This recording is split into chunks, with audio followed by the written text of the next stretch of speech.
Kaugnay sa panukalang ibalik ng mga bangko sa depositors ang perang mawawala dahil sa ATM fraud, makakausap po natin si Senadora Grace Poe na isa rin sa nagsusulong ng panukala.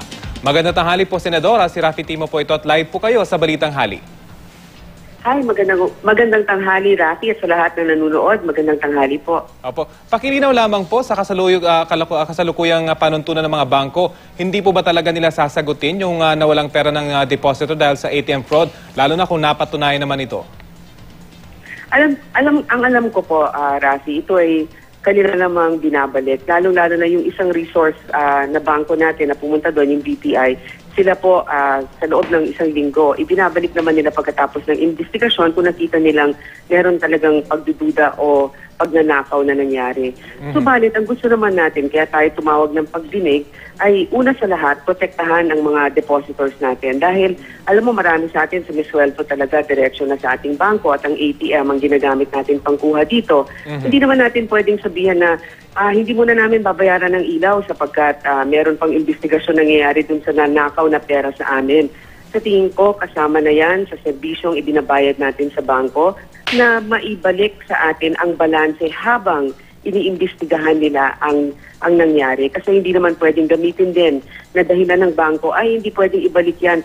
Tapos pag matagal ang investigasyon, kung lumagpas ng isang linggo, lumagpas ng isang buwan, hindi natin magagamit ang pera. Hindi naman tama yon. Opo. Doon po sa ginawa niyong pagdinig, meron po bang bangko na umamin na hindi nila ibinabalik yung mga nakuha mula sa ATM dahil sa napatunayang ATM fraud? Meron bang kumumpirma po nito, Senadora? Wala naman po. Wala po. Siguro dahil hindi naman namin inimbitahan lahat ng may-ari ng mga bangko. Pero yung bangko naman na nandun at saka yung Bangko Sentral ng Pilipinas, sila naman po ay nagbibigay ng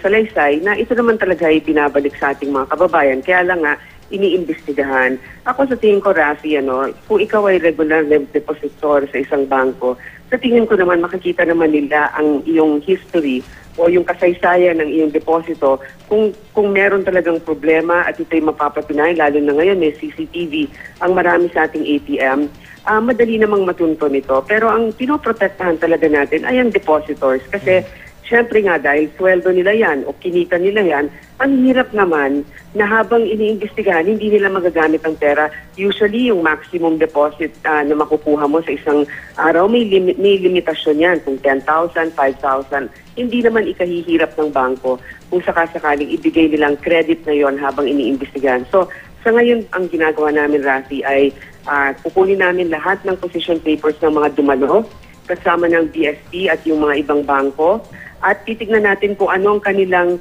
sistema sa ngayon at kung ano sa tingin namin ang mas makakatulong sa ating mga depositors. Pagkatapos po nun, at saka po tayo maghahain ng isang bill para gawing panukalang batas ang proteksyon ng mga depositors natin na maaari din natin i-extend sa credit card. Dahil alam mo, kahit sa ibang bansa, pag merong fraudulent activity sa isang account, pag tumawag ka, kahit sa telepono lang, kaagad-agad i-reinstate nila ang balance mo. We understand, Senator, noong nakarang pagdinig din po, napag-usapan yung posibleng mga pagbabago, lalo doon sa ginagamit na ATM mismo, hindi ho ba? Dapat nang i-phase out siguro yung magnetic strip at palitan na ng computer chip. Ano po yung reaction dito ng mga bangko? Dahil, of course, medyo malaking gastos ito para sa kanila. Sa tingin ko naman ito'y maluwag nilang tinatanggap sapagkat ito din ay makakabawas sa kanilang problema sa kalayuan. Sa kalayuan. Unang-una, tayo ay nagiging e-commerce na kailangan maging competitive tayo. Kung hindi natin poprotektahan ang mga bagay na ganyan at hindi tayo makikisabay sa teknolohiya, mapapag-iwanan tayo. Yung memo circular ng BSP ay sinasaad doon na by 2017, kailangan meron ng chip at hindi na magnetic stripe or magnetic strip. Sa tingin ko naman, mahaba-habang panahon na yan para yung mga bangko ay makapaghanda. At sa tingin ko, hindi naman yan ikahihirap ng bangko para gawin yan. Dahil meron naman tayong binabayaran na service charge sa kanila na pagkukuhanan nila ng mga bagay-bagay na gastusin na ganyan.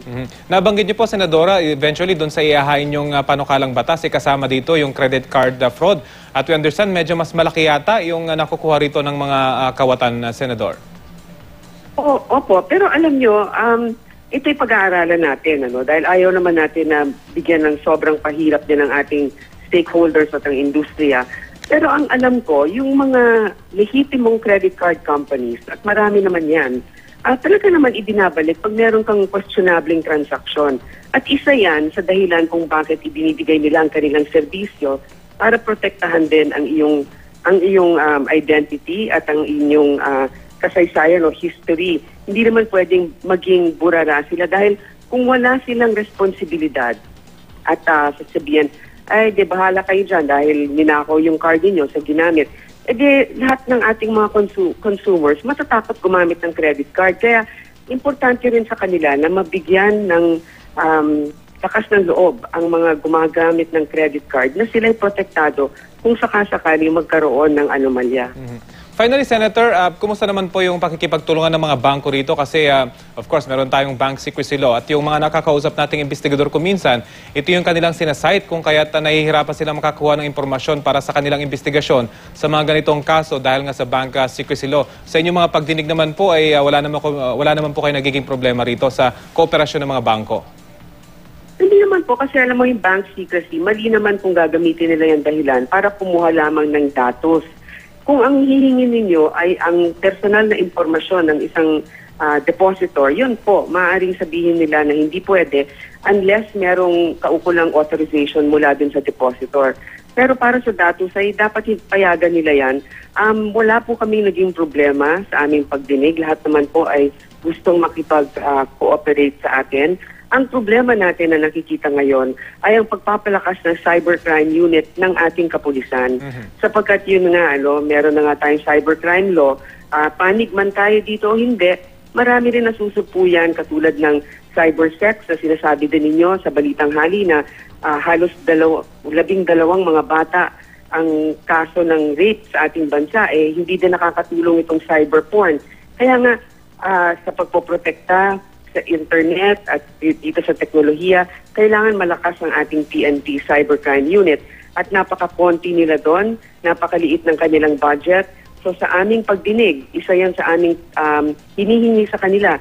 Ano bang kakulangan nila, magkanong pera ang kakailanganin nila, para naman kung ibibigay sa kanila yung kailangan nilang pera, ay gagastusin talaga nila sa tamang paraan at yan ay ating talagang babantayan. Okay, sige po. Maraming salamat po sa inyo, Senator Grace po, at good luck po sa inyong trabaho. Magandang tanghali po sa inyo. Magandang tanghali sa inyo lahat.